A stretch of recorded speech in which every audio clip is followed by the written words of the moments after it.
توصين بها أو دين ولهن الربع مما تركتم إن لم يكن لكم ولد فإن كان لكم ولد فلهن الثمن مما تركتم من بعد وصية توصون بها أو دين وإن كان رجل يورث كلالة أو امرأة وله أخ أو أخت فلكل واحد منهم السدس فإن كانوا أكثر من ذلك فهم شركاء في الثلث من بعد وصية يوصى بها أو دين غير مضار وصية من الله والله عليم حليم تلك حدود الله ومن يطع الله ورسوله يدخله جنات تجري من تحتها الأنهار خالدين فيها وذلك الفوز العظيم ومن يعص الله ورسوله ويتعد حدوده يدخله نارا خالدا فيها وله عذاب مهين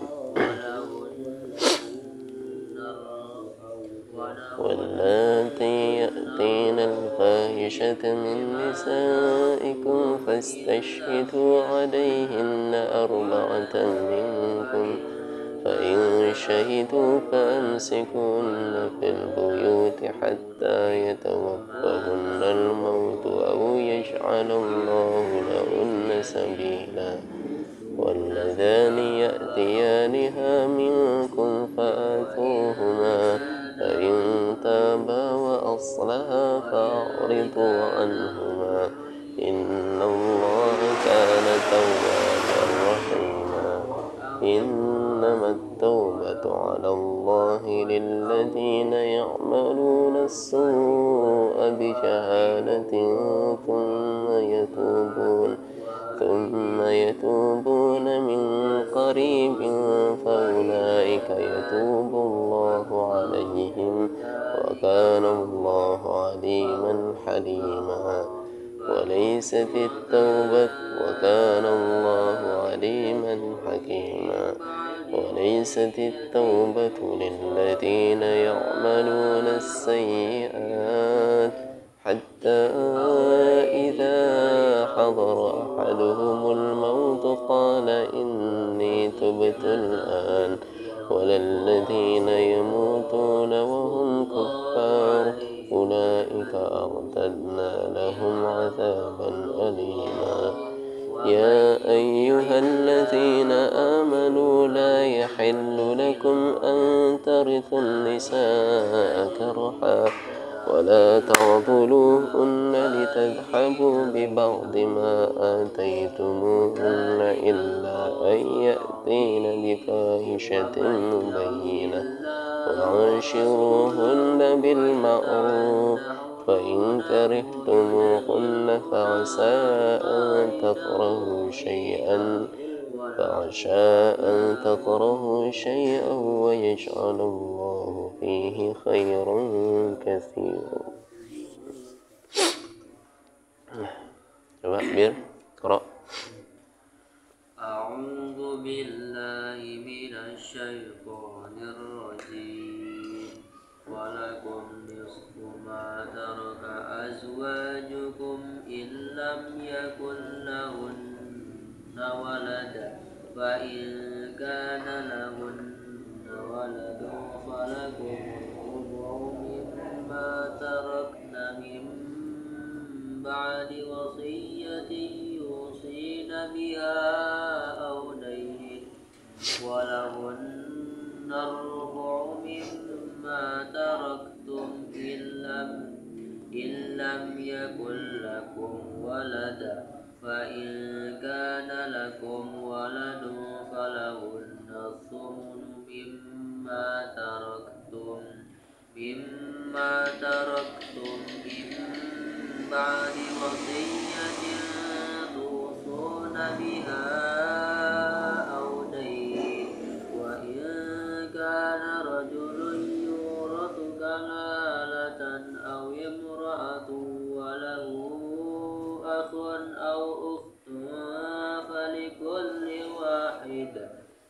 واحد منهما السدس فإن كانوا أكثر من ذلك فهم شركاء في الثلث من بعد وصية يوصى بها أو دين غير مضار وصية من الله والله عليم حليم.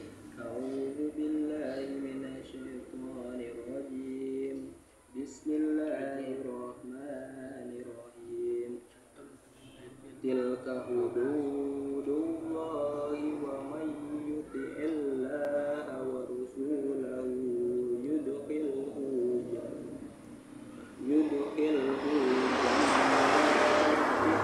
جنات تجري من تحتها الأنهار خالدين فيها وذلك الفوز العظيم. Ya, Kak.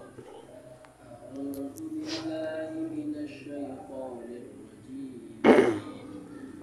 ومن يعص الله ورسوله ويتعد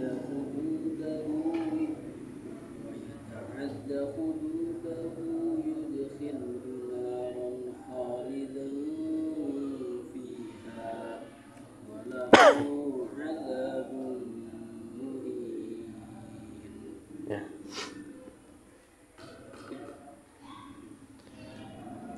Lihat ayat ke berapa surat Al-Baqarah tafsir.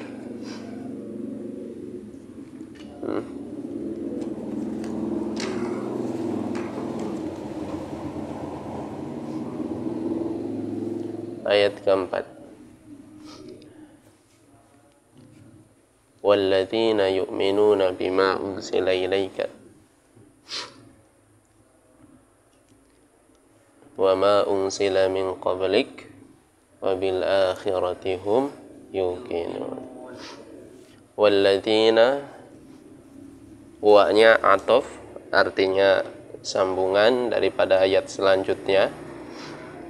Dan orang-orang yang beriman, ya, dan orang-orang yang senantiasa beriman, ya, imannya itu istiqomah, bukan hari ini beriman besok kufur. Karena dalam mafhum hadis Nabi, nanti di akhir zaman itu umat muslim pagi hari beriman, sore hari sudah kufur. Dan memang keadaan akhir zaman seperti apa yang beliau katakan. Kalau enggak sore harinya kita kuat imannya, di pagi hari hilang imannya.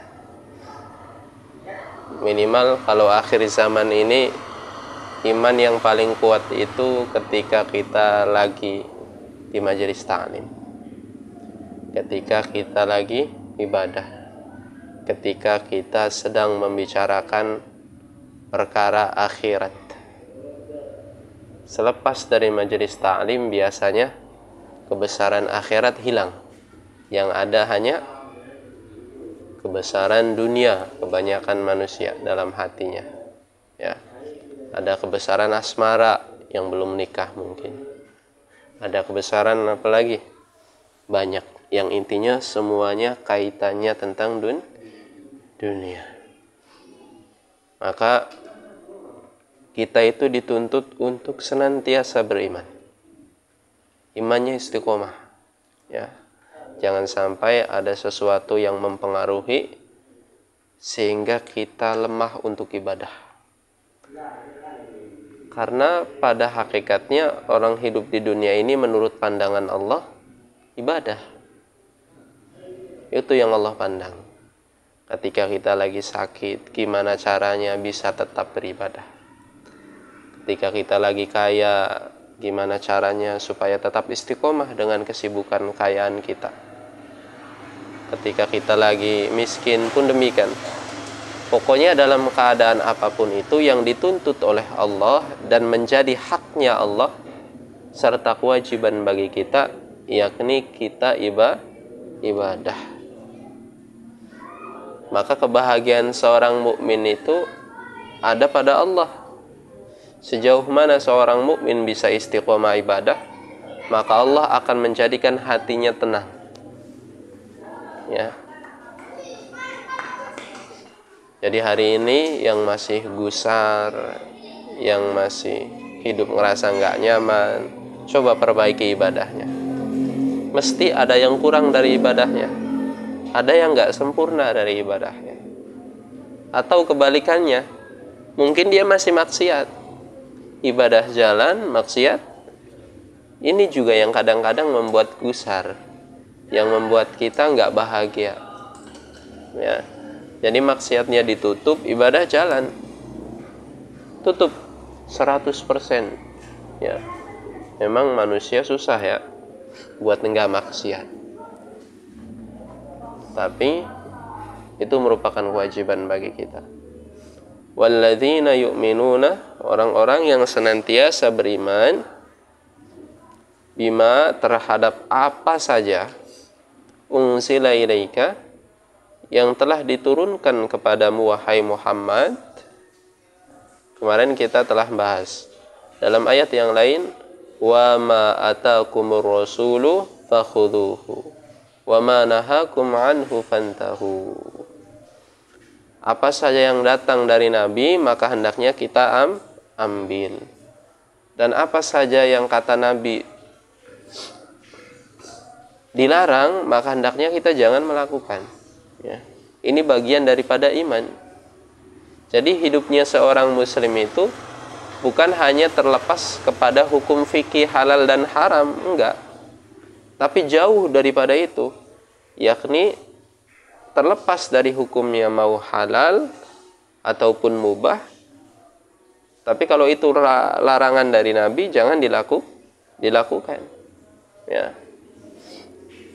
Terlepas hukumnya itu boleh ya secara hukum, tapi kalau kata Nabi jangan, maka jangan melakukan. Ini bagian daripada iman yang dituntut oleh Allah supaya kita mengikuti Nabi.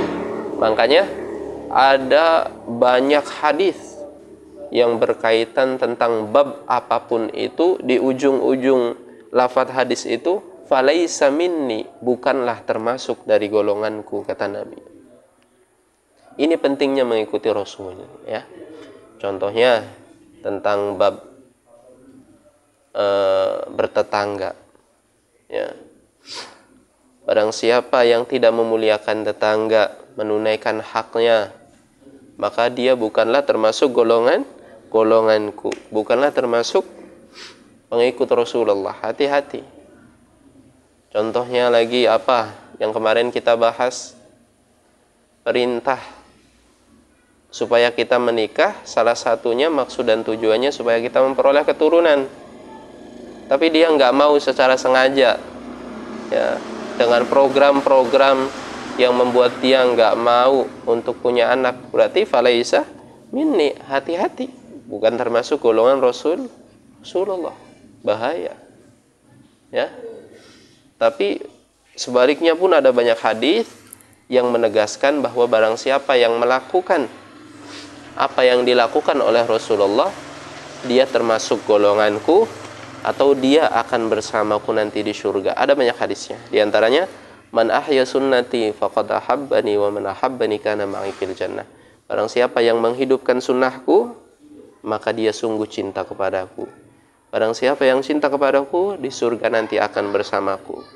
Ya, man tamassaka bi sunnati 'inda fasadi ummati falahu mi'atu ajri syahidin. Barang siapa yang berpegang teguh dengan sunnahku ketika hancurnya umatku bukan kena bom, ya, tapi kena pergaulan yang gak layak dalam Islam, ya. Tapi dia tetap istiqomah berpegang teguh dengan sunnahku, maka dia mendapatkan pahala mati syahid. Dalam riwayat yang lain 100 mati syahid. Allah. Sunnah itu penting. Para alim ulama memberikan kesimpulan tentang sunnah. Sunnah itu ada 3 perkara. Ada sunnah sirah. Sunnah sirah itu bagaimana cara hidup Nabi. Ya. Sunnah sirah. Bagaimana cara Nabi dari mulai bangun tidur sampai tidur lagi. Ya. Kendati pun secara hukum fikih tidak termasuk sunnah. Contohnya apa yang tidak termasuk sunnah dalam hukum fikih? Nabi jalan, ya. Itu hukumnya mubah. Ya, Nabi jalan, kan kita nggak mungkin ngikutin jalannya Nabi, nggak tahu kan jalannya Nabi seperti apa. Ya. Kemudian Nabi makan, bukan bagaimana cara makan ya, Nabi makan, ya, mubah. Ya. Kendati pun hukumnya memang boleh, ya. Tapi kalau kita mengikuti cara makan Nabi, bahkan para sahabat diantaranya ada yang meniru jalannya Nabi, ini saking cintanya sahabat ya pada Rasulullah. Nah, itu bagian daripada mengikuti sunnah Rasulullah. Ya. Itu sunnah sirah. Ya. Ada sunnah sarirah. Apa sunnah sarirah itu? Jalan fikirnya Nabi. Ini penting ya. Bagaimana cara Nabi berfikir, bagaimana cara Nabi mempunyai ideologi, bagaimana cara Nabi, pokoknya tentang fikiran Nabi. Ya. Apa pikiran Nabi? Sebagian besar pikiran Nabi mencintai sesama muslim, memikirkan muslim yang lain untuk sama-sama masuk ke dalam surga. Ya. Ada sunnah sirah, ada sunnah sarirah, dan yang terakhir adalah sunnah surah. Apa sunnah surah itu? Gambaran bagaimana cara Nabi memperlihatkan fashionnya, cara beliau berpakaian, cara beliau merawat tubuhnya, bagaimana Nabi memelihara jenggot, bagaimana Nabi memotong kumisnya, ya, bagaimana Nabi mencabut bulu ketiaknya, bagaimana Nabi memotong bulu kemaluannya. Bulu kemaluan jangan dicabut ya, tapi dipotong. Kalau dicabut bahaya. Bagaimana Nabi waktu masih muda memang pernah rambutnya panjang. Bagaimana Nabi pernah gundul ketika tua. Bagaimana Nabi memakai celak. Bagaimana Nabi memakai siwak sebelum sholat maupun sebelum wudhu, maupun sebelum tidur maupun setelah bangun tidur. Bagaimana Nabi cara berpakaian. Ya, bagaimana Nabi memakai imamah, udeng-udeng. Ya, bagaimana Nabi cara banyak sekali. Itu namanya surah. Maka jangan sekali-kali menghina salah satu sunnah Rasulullah. Atau niatnya enggak menghina, tapi menjadikan bahan perolok-olokan. Hati-hati. Itu sama saja menyakiti hati Rasulullah. Jangan. Ada orang berjenggot dibilang kambing, jangan. Ya, jangan. Ya, meskipun niatnya bukan menghina, tapi menjadikan bahan perolok-olokan, yang disakiti siapa? Rasulullah. Ada banyak hadis tentang sunnah surah, itu gambaran Rasulullah. Dan semuanya ulama sepakat.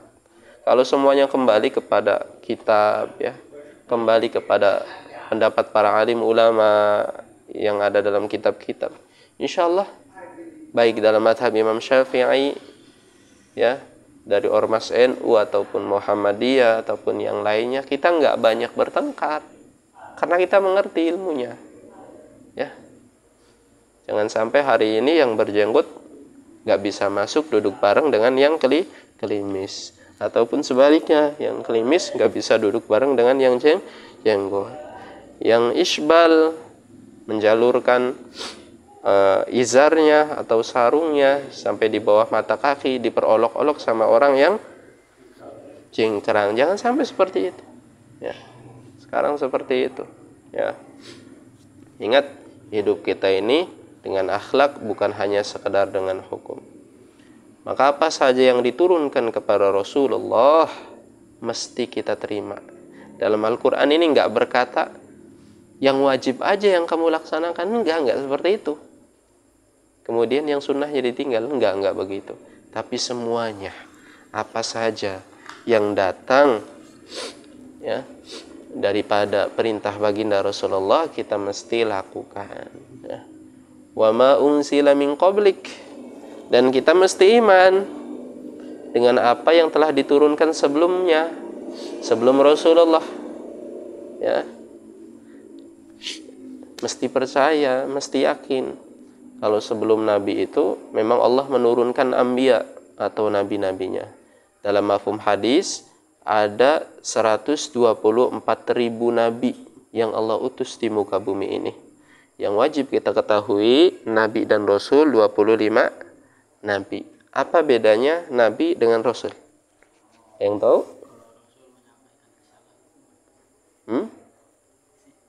Nabi? Nah, sebenarnya itu bisa dianggap betul ya. Tapi kalau arti secara etimolog, nabi itu artinya memberikan kabar. Memberikan kabar.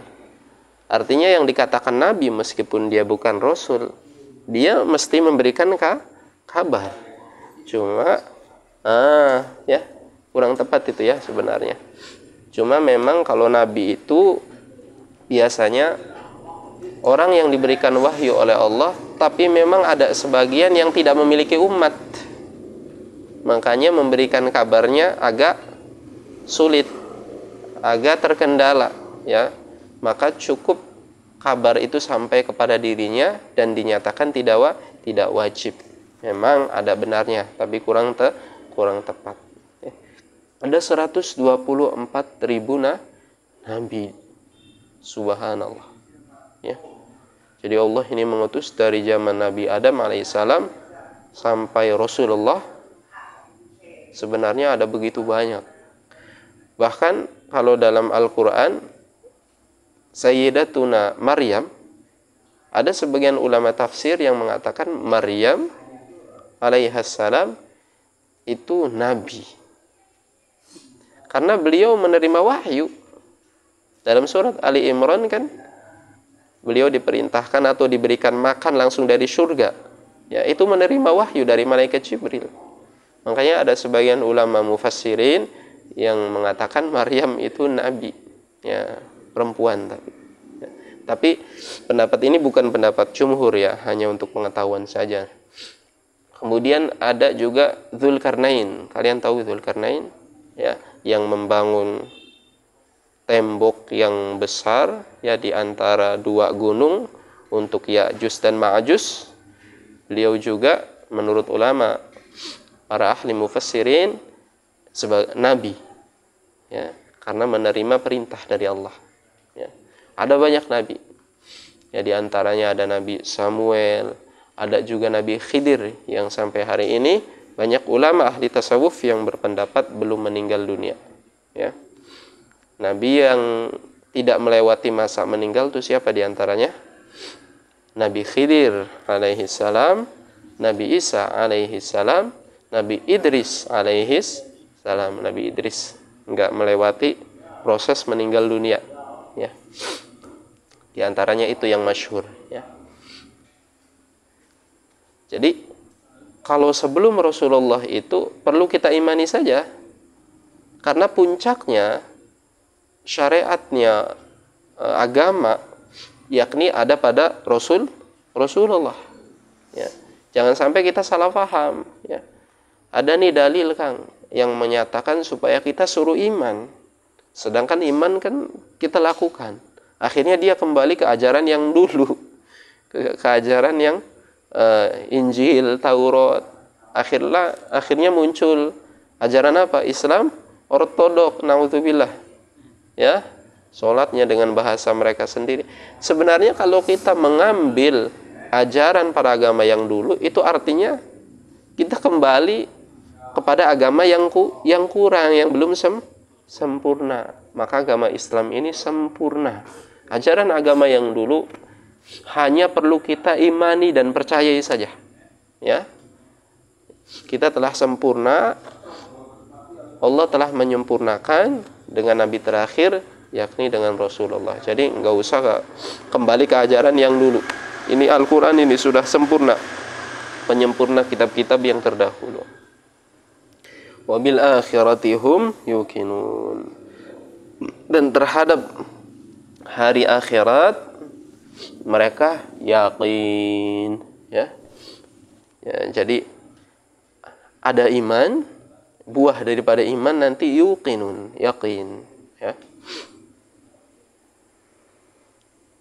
Jadi kadang-kadang memang ada banyak orang yang tidak percaya dengan hari akhirat, dengan kehidupan setelah kehidupan di dunia. Ini ada banyak orang, bukan sedikit. Bahkan hampir beberapa persen umat muslim pun ada yang nggak percaya dengan hari akhirat. Ada yang nggak percaya nanti kalau kita setelah meninggal dihidupkan lagi, dikumpulkan di padang mahsyar, bagaimana kita melalui proses hisab, ya, sampai masuk ke surganya Allah. Ada memang yang nggak percaya. Maka kata Allah, jangan sampai kita menjadi manusia yang demikian, ya. Al-kayyis man dana nafsahu wa amila lima ba'dal maut. Kata Rasulullah, orang yang cerdas adalah orang yang beramal untuk hari setelah mati. Ini penegasan lagi dari Rasulullah tentang hari akhirat. Jangan sampai nggak percaya kita setelah ini akan hidup lagi, ya. Ada pertanyaan? Pas lagi itu pas saya PKL ada ustaz yang ngomong kayak gini, katanya umat akhir zaman itu enak katanya, iman 10% aja masih bisa masuk surga. Jangankan iman 10%, ya. Waman kana fi qalbihi mithqala dzarrah. Barang siapa yang ada dalam hatinya itu ada iman sekecil biji dzarrah. Dzarrah itu biji sawi, ya, ada enggak? Maka dia akan tetap masuk surga, tapi melalui proses yang menyakitkan, ya. Ya. Tapi yang perlu kita perhatikan dan yang perlu kita hati-hatikan adalah perilaku kita yang dapat menghilangkan iman. Hati-hati nih. Musyrik, menyembah kepada selain Allah, ya, meminta pertolongan kepada selain Allah, kepada sekutu setan atau setannya, itu bisa menghilangkan iman. Kalau meninggal dunia ada nggak imannya? Nggak bisa menjamin. Jangan-jangan dia kufur. Hanya waktu di dunia saja dia dianggap iman, dianggap orang-orang dia masih Islam sehingga disolati. Tapi karena kelakuan dia kufur, di akhirat jangan-jangan nggak punya iman. Ya, hati-hati. Makanya sebenarnya nggak umat akhir zaman saja, ya, tentang dalil ini, tapi umat dari zaman Nabi Adam alaihissalam yang mempunyai iman, ya, mereka juga akan masuk surga. Tapi mereka masuk surganya di kloter yang terakhir. Artinya setelah kloter umat akhir zaman.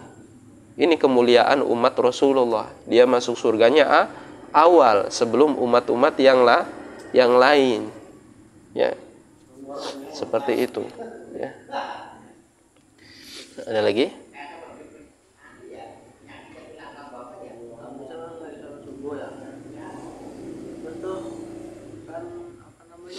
Ada dua orang ya, sama-sama masuk.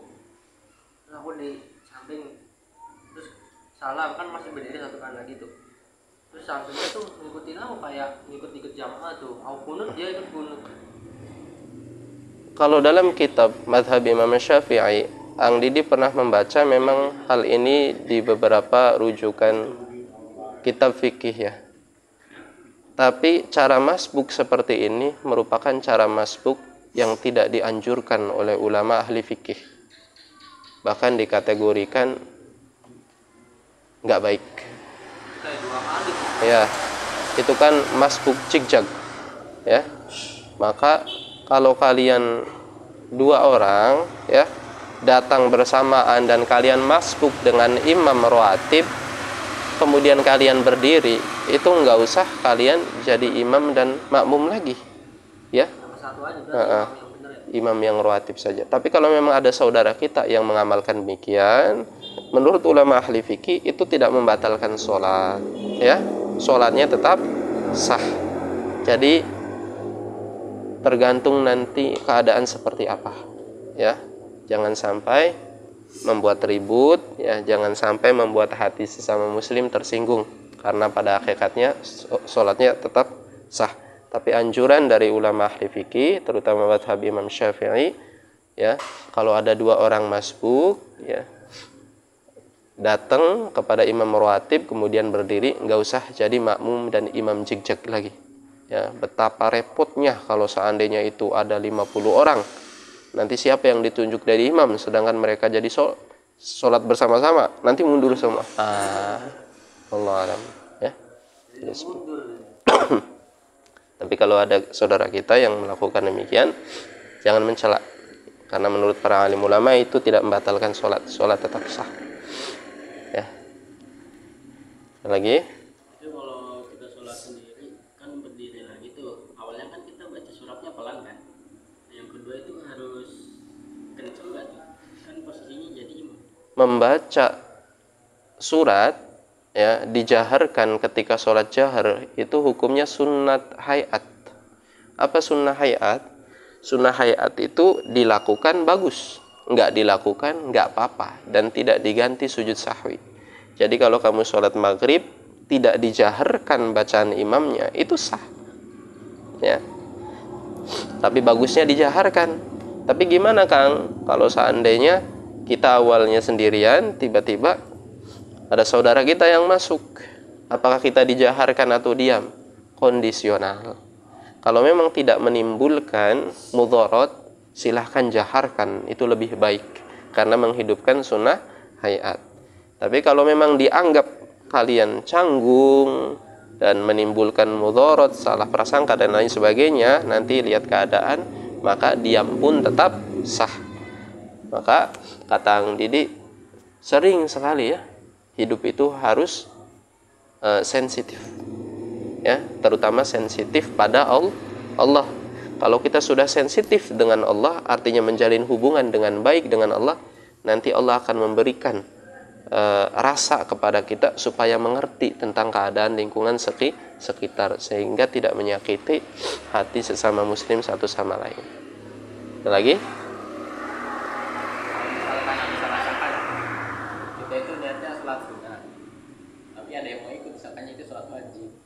Gak apa-apa, lanjutkan. Yang imamnya sholat wajib. Kalau seandainya kita sholat sunnah, ya, tiba-tiba ada orang di belakang ngira kita sholat wajib, maka lanjutkan, jangan batalkan, ya, nggak apa-apa. Yang jadi imam tetap dia sholat sunnah, ya. Sedangkan yang makmum kepada imam yang sholat sunnah karena dia tidak mengetahui, itu tetap sah sholatnya. Kemudian menyempurnakan kekurangan daripada rokaat yang ia lakukan, ya. Enggak usah, itu tetap sah sholatnya, enggak, ya. Tapi ini dalam keadaan darurat, ya, artinya kalau seandainya kalian, ya, yang menjadi makmumnya, ya, mesti kalian memperhatikan, ia itu sholat sunnah atau wajib, ya. Tapi memang ada saudara kita yang ibadahnya kadang-kadang menggebu-gebu, ya, pengen pahala 27 derajat sehingga pengen jamaah. Kalau sudah dihadapkan dengan keadaan demikian, kamu yang sholat sunnahnya sebagai imam, nggak apa-apa imami, ya. Nah, ini kondisional, karena kamu sholatnya sunnah, nggak usah lagi dijaharkan, ya, bacaannya meskipun di sholat jahar, ya, cukup takbir, ya, takbirnya saja dijaharkan, Allah Akbar, seperti itu, ya, nanti seperti itu.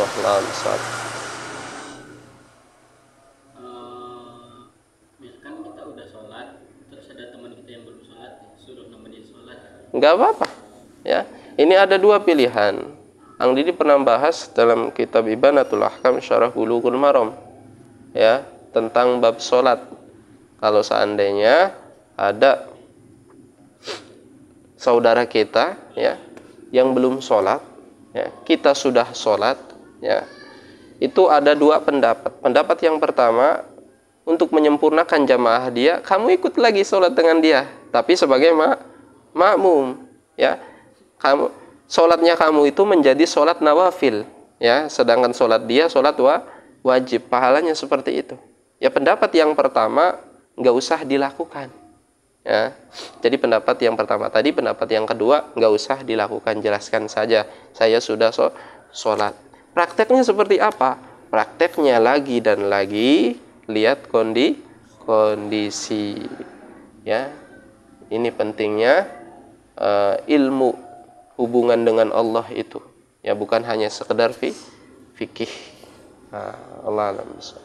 Maka kaitan dengan ini pun, ya, kalau seandainya kita sudah sholat di tempat kita, kemudian kita berkunjung ke desa tetangga kita, tiba-tiba di sana mau sholat, ya, ini sering terjadi ketika sholat Isya. Karena sholat Isya itu ada sebagian fadilah mentakhirkan sholat Isya di sepertiga malam karena ada tolabul ilmi, itu lebih afdol. Ada pendapat yang seperti itu. Jadi ada dua pendapat. Pendapat yang pertama, dahulukan sholat Isya meskipun sedang tolabul ilmi. Pendapat yang kedua, selesaikan dulu tolabul ilmi, kemudian mentakhirkan sampai sepertiga malam, itu sering sekali, ya. Itu lebih afdal. Ada dua pendapat. Makanya di kalangan sahabat pernah terjadi, ya, ketika ingin berkunjung ke tempatnya Rasulullah, dia sudah sholat, tiba-tiba di tempatnya Rasulullah baru melaksanakan sholat. Nih, ini ada dua keadaan. Keadaan yang pertama, boleh dia melakukan sholat lagi, ya. Sholat yang dia lakukan kedua kalinya, sholat wajib, itu menjadi pahala nawafil, ya. Yang kedua, dia nggak apa-apa tidak melakukan, tapi jangan sampai menimbulkan fitnah, atau jangan sampai menunjukkan kalau kita ini tidak satu hati. Seperti itu. Makanya dulu waktu Angdidi musyawarah, ya, ada banyak ulama tuh, ya, diantaranya dari India, ya, pokoknya ulama perwakilan dari seluruh dunia, ya. Itu sholat Isyanya jam 11 malam. Karena dari maghrib, ya, sampai itu tolabul ilmi, ya, tolabul ilmi, ya, artinya belajar kita, ya, ceramah masyayikh bergantian, sholatnya jam 11 malam, ya. Jadi memang kita kadang-kadang yang sudah sholat baru datang ke majelis itu, ya, supaya tidak menimbulkan kesannya kita itu pecah hati, kita sholat nggak apa-apa. Dan Didi yang kadang-kadang males, kadang keluar nyari masjid sholat. Jadi ada dua pendapat. Itu boleh-boleh saja, ya, seperti itu. Nanti kondisional saja. Kan yang belajarnya keagamaan, kalau yang bahasnya dunia gitu, kayak kimia yang lain, tinggalin sholat apa yang Tergantung, ya. Kalau membahas dunia untuk kemaslahatan akhirat, maka dia masuknya kepada perkara akhirat. Ya, awas nih. Tapi sebaliknya, ada yang membahas akhirat tapi ujung-ujungnya dunia, maka hakikatnya dia perkara dunia, ya. Jadi nanti seperti itu, ya. Contohnya, Didi ke depan ingin membuat turnamen misalnya, dinaungi oleh masjid, turnamen bola olahraga, dengan maksud dan tujuan supaya para pemuda ini mengenal masjid, supaya pemuda ini mengenal, mewadahi pemuda supaya nggak melakukan pergaulan bebas, minimal mereka berolahraga kemudian didekatkan dengan masjid. Itu perkara apa? Akhirat, ya, meskipun secara zahir dunia, dan itu masuknya tetap dakwah, ya. Nanti kalian juga lihat-lihat dan memang harus jeli, artinya sejauh mana majelis yang kalian lakukan itu kalau memang tolabul ilmi, maka itu masuknya ke dalam perkara akhirat, ya. Ini waktu Isya, ya. Selain waktu Isya, maka usahakan tepat waktu, ya. Waktu Isya itu memang ada fadilah mentakhirkan karena sebab tolabul ilmi atau karena ada majelis ta'lim, Ya, seperti itu. Ya, jadi memang kalau zuhur, asar, ya, jangan sampai kalian berhujah kayak gitu. Nah, tapi gimana kalau kalian terpaksa? Ya kalian terpaksa kan, kadang-kadang di sekolah kalian terpaksa ya. Waktu zuhur nggak keluar, gimana? Pokoknya tuh kalau kamar mandi padahal sholat. Terserah, yang diserahkan kepada kalian. Ya, ada orang yang menggelo karena Allah. Bagus. Itu artinya menggelo karena Allah. Kamar mandi padahal di masjid. Ya, subhanallah bihamdi, subhanallah bihamdika, asyhadu an la ilaha illa anta, astaghfiruka.